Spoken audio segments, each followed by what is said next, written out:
தலைவர் ஸ்டாலின் திமுக சார்பில் போட்டியிடக்கூடிய வேட்பாளர் பட்டியலை நேற்று அறிவித்தார். அதில் ராமநாதபுரம் மாவட்டத்தில் மாவட்ட பொறுப்பாளர் காதர் பாட்ஷா முத்துராமலிங்கமும் பரமக்குடி தனி தொகுதிக்கு முருகேசனையும் வேட்பாளராக அறிவித்தார்.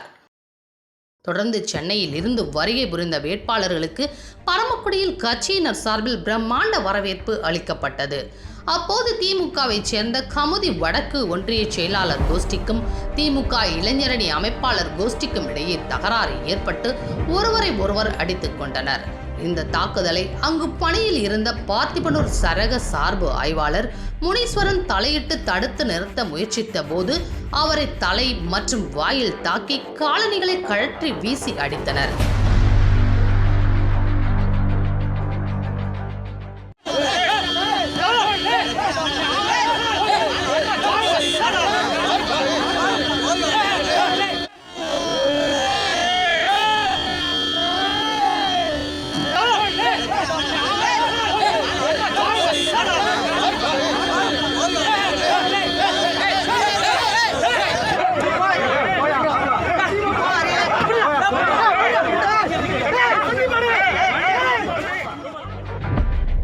இதில் பல் உடைந்த சார்பு ஆய்வாளர் இரத்தத்தோடு சக காவலர்களால் மீட்கப்பட்டார்.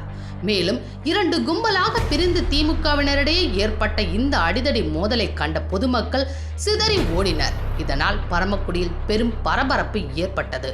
தொடர்ந்து சாய்பு ஆய்வாளர் முனீஸ்வரன் அளித்த புகாரின் பேரில் போலீசார் வழக்கு பதிவு செய்து விசாரித்து வருகின்றனர்.